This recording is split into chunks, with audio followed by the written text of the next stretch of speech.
The second generation Opel Insignia is not only drop-dead gorgeous compared to its predecessor, it's also lighter, more fun to drive, and more intelligent. Depending on how much you're willing to spend on options, it's also more luxurious and refined than ever. It really does make you wonder whether this is the best way to get the equivalent of a premium car for a massive discount.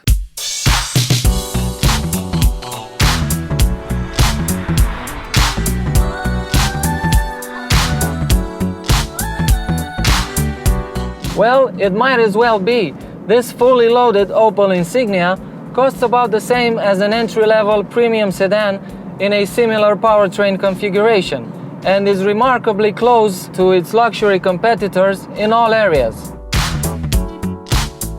In this configuration, the Insignia is as close to premium as it gets. The brownstone leather upholstery looks and feels better than what some luxury cars offer, and these AGR certified front seats with the heating, ventilation and massage function for the driver are simply superb to sit in. Mind you, these seats alone are a €4,000 option.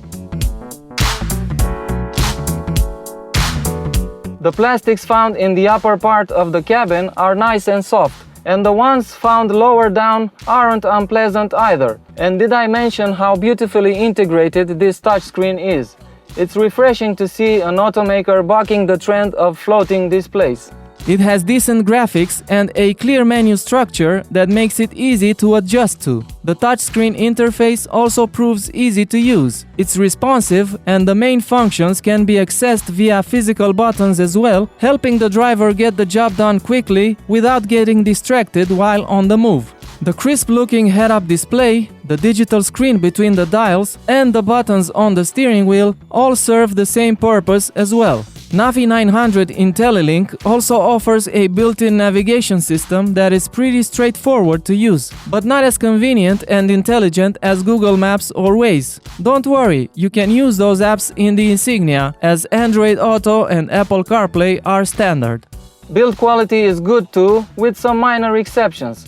This center console panel here, which is a bit flimsy, and the squeaky wiper stalk.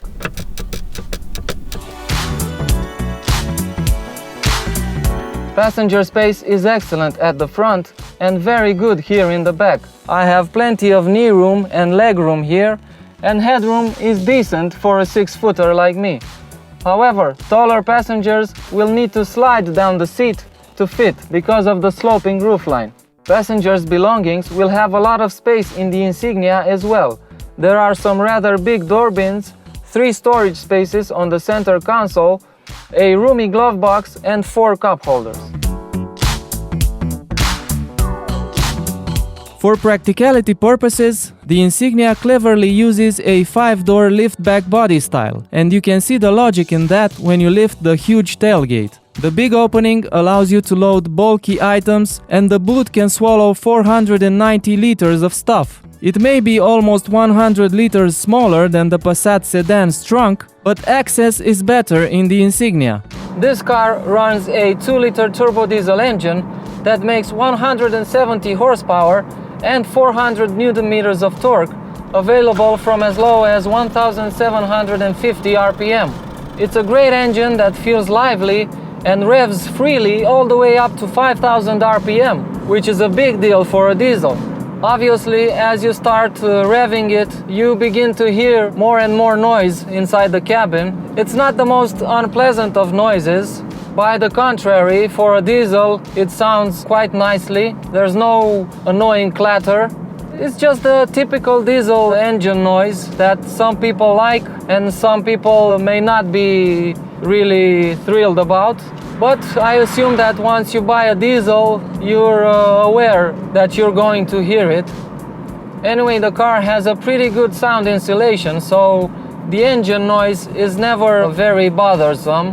In this particular car, the engine is hooked to a 6-speed manual transmission that sends power to all 4 wheels via Opel's new all-wheel drive system with torque vectoring.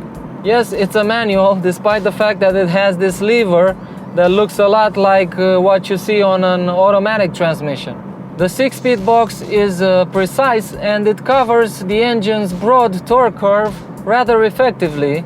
However, it comes with a rather stiff clutch pedal that becomes quite tiresome if you frequently drive around town. That is why I would recommend the optional 8-speed automatic gearbox, which suits the refined character of this car much better. Not to mention that it makes the Insignia quicker from 0 to 100 km an hour by almost 1 second, and it works much better with the adaptive cruise control and parking assist systems. While the automatic transmission allows this car to accelerate quicker, that doesn't mean that the manual Insignia feels slow. Quite the contrary.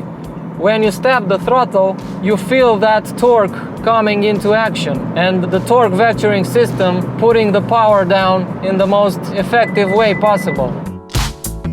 Something else you notice as you pick up speed is how comfortable the Insignia feels on the road. This car features the FlexRide adaptive chassis, which is an optional feature, which allows you to adjust the suspension response, the steering response, and the acceleration response. FlexRide offers 3 driving modes: Standard, Tour, and Sport. The one I'm in right now is the Standard mode, which is also the default mode when you turn on the car. Opel says in Standard mode, the car adapts to the driver and to the road conditions, and I have to say it feels quite versatile. If you drive in a relaxed manner, the suspension response is comfortable, you get a nice ride quality. However, when you start to drive in a more alert manner, you feel the car flexing its muscles a little bit. So while the Standard mode is pretty clever and offers the convenience of not having to switch between driving modes, when you push this little button here, which reads Sport, the Insignia becomes much sharper to drive. You know, immediately you feel the throttle response is sharper. It kind of feels like you're getting 30-40 horsepower more from the engine. Also, the steering starts to feel like it's flexing its muscles a little bit. But the biggest change regards the damping response. The dampers get firmer, allowing you to go through turns at a much more alert pace. This thing feels like it's going on rails, really, which for a 4.9 meter long car is a big deal. I mean, the Insignia feels very precise and nimble in these corners, even though I'm pushing it quite hard. I have to admit, when Opel unveiled the new Insignia in 2017, I found it quite funny that they named the 5-door liftback version the Grand Sport.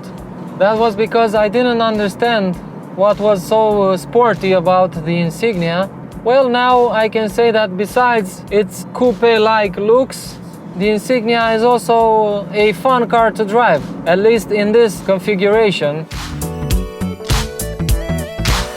Once you've had enough of fooling around in corners, you can press this button here that reads Tour, which activates the Insignia's laid-back nature. What this mode does is soften the whole car. I haven't driven many cars that offer a similar ride quality as this one does in Tour mode. It's just superb. The only car I can think of that is slightly better than the Insignia at this game would be the 5 Series from BMW. While I'm on the subject of comfort, I have to say something about these AGR certified front seats. AGR is the German Association for Healthy Backs, or something like that, and the fact that they've given their stamp of approval to these seats means that they're really comfortable and really good for your back. You'll begin to feel the benefits of these optional seats when you take the Insignia for long drives, and my God, they really are comfortable. I'm not done with the seats yet, because on the driver's side you also get a massage function, which I've activated right now, and it feels really nice to have a massage done while driving.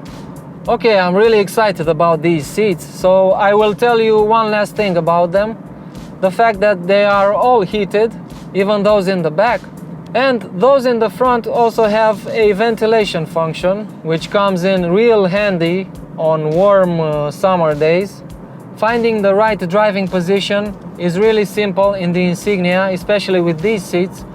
Wind noise is very discreet in this car.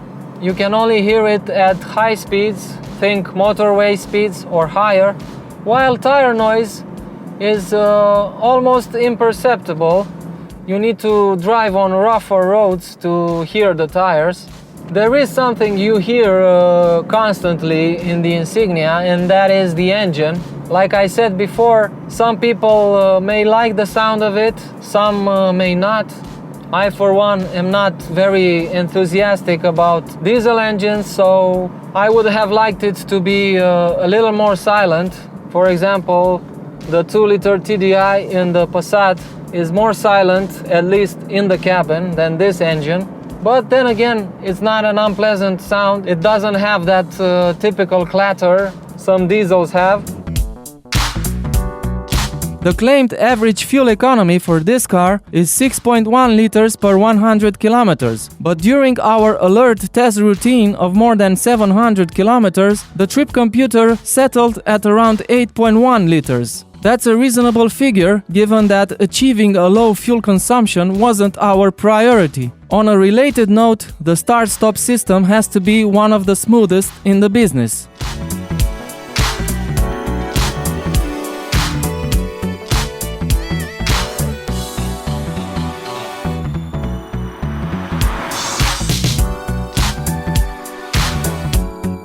I have to say, this car is more impressive than I thought it would be.